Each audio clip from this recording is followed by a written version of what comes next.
1. What is the primary goal of fire suppression in a residential building? A. To minimize the property damage. B. To protect life and prevent the spread of fire. C. To collect evidence of fire causes. D. To eliminate hazardous materials. 2. In fire safety education, which principle is most effective in improving adult learners' retention of safety procedures? A. Using visual aids to demonstrate procedures. B. Providing written instructions only. C. Using humor to engage learners. D. Testing learners multiple times throughout training. 3. How can fire departments effectively assess and improve their team's performance during drills? A. By conducting written tests only. B. Through regular performance evaluations and feedback. C. By limiting drills to only one team member. D. By focusing on only the physical aspects of drills.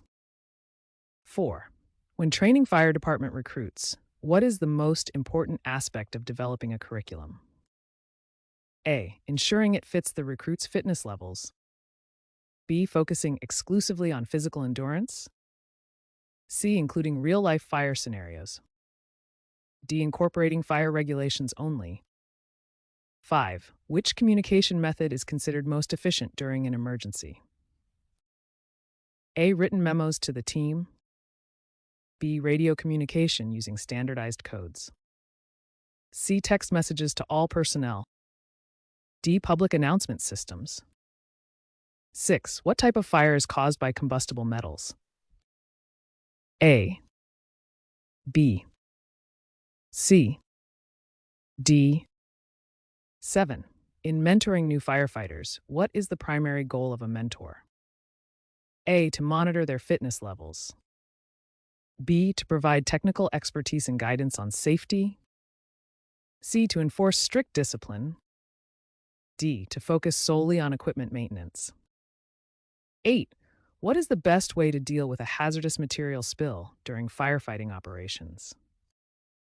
A. Wait for specialized teams to arrive. B. Evacuate all nearby civilians immediately. C. Use water to dilute the spill. D. Follow departmental hazardous materials protocols. 9. Which of the following is a key principle in adult learning theory, especially in the context of fire safety training? A. Relying on memorization as the main method of learning. B. Providing content that is relevant and immediately applicable. C. Limiting opportunities for hands-on practice. D. Focusing only on theoretical knowledge. 10. What type of fire suppression system is most effective for electrical fires?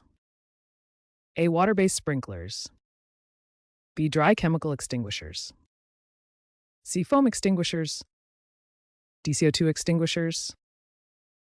11. What is the primary purpose of a firefighter's personal protective equipment, PPE?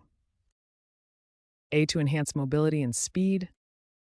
B. To protect against fire, smoke, and hazardous materials. C. To help in firefighting efficiency.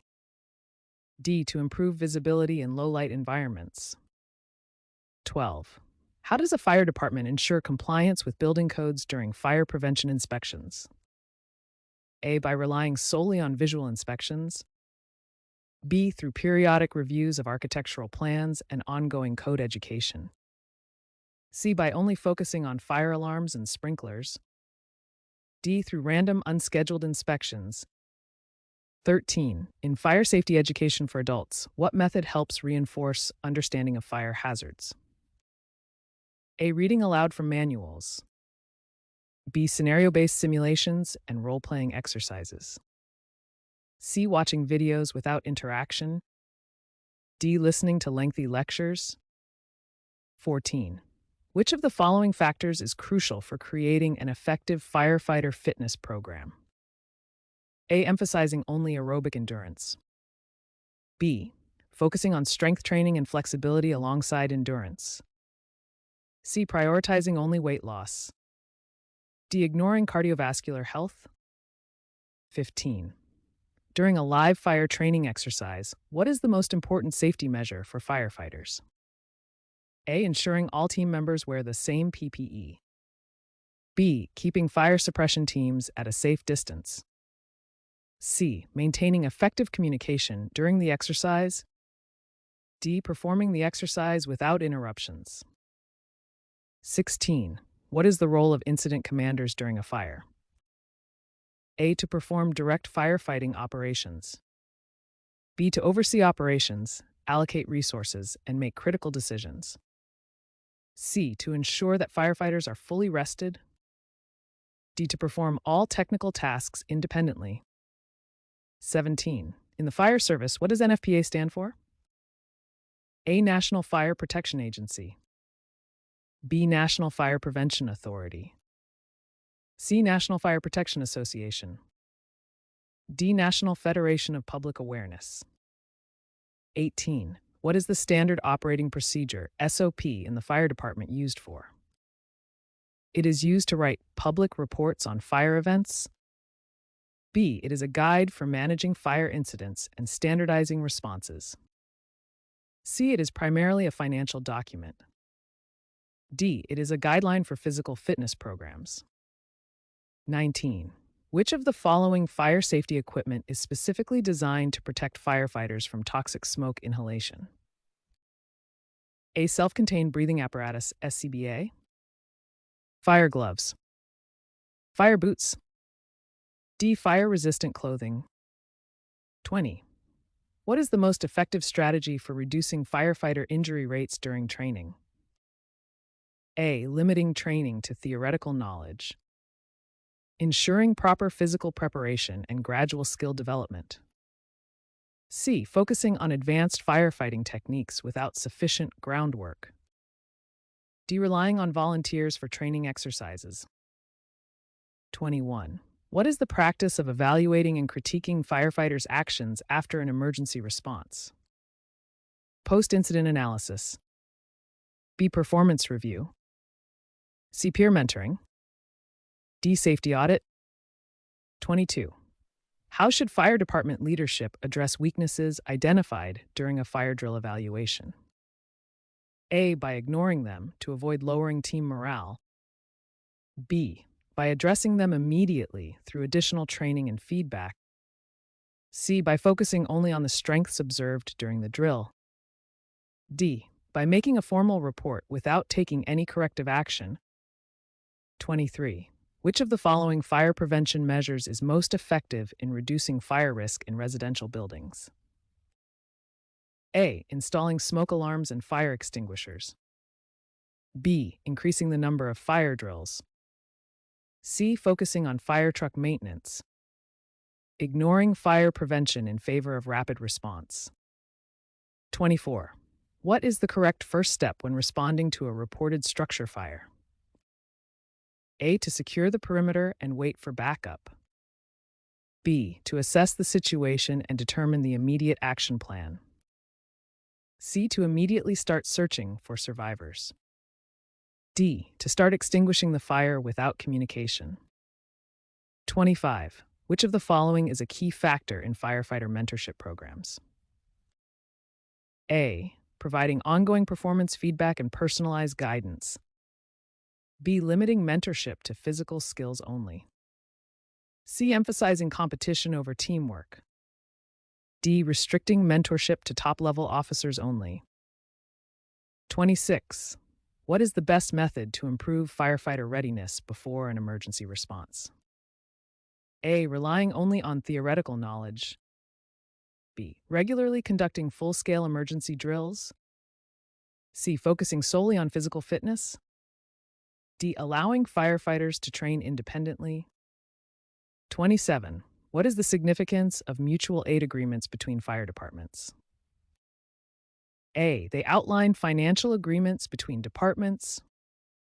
B. They enable fire departments to request assistance from nearby agencies during large-scale emergencies. C. They are only used for non-emergency situations. D. They reduce the need for firefighter training. 28. Which of the following is a major concern when fighting wildfires near residential areas? A. Ensuring that only the fire truck is used. B. Preventing the fire from spreading to nearby homes. C. Reducing the number of evacuations. D. Ensuring that firefighters are not exposed to smoke. 29. When assessing the effectiveness of a firefighter training program, what is the best metric to use? A. The completion time of physical tasks. B. The overall pass rate of written tests. C. The actual performance and decision-making under real-life conditions. D. The number of team members present at training sessions. 30. In a fire safety inspection, which area is typically the most critical to examine? A. The kitchen area for fire hazards. B. The electrical wiring and outlets. C. The number of fire extinguishers present. D. The exit routes and fire escape plans. 31. What is the purpose of using foam in fire suppression for flammable liquids? A. To absorb the liquid. B. To suppress vapor release and extinguish the fire. C. To increase fire intensity. D. To disperse hazardous materials into the environment. 32. What is the first action firefighters should take when arriving at a car fire? A. Remove all the passengers from the vehicle. B. Extinguish the fire without assessing the risks. C. Use a foam-based extinguisher to contain the fire. Evaluate the situation for any hazardous materials before acting. 33. What principle underlies the use of the two-in, two-out rule in firefighting? A. Ensuring there are at least 2 firefighters working at all times for safety and support. B. Ensuring that firefighters always work alone for better efficiency. C. Restricting the number of firefighters entering a building to reduce fatigue. D. Allowing only senior firefighters to enter dangerous areas.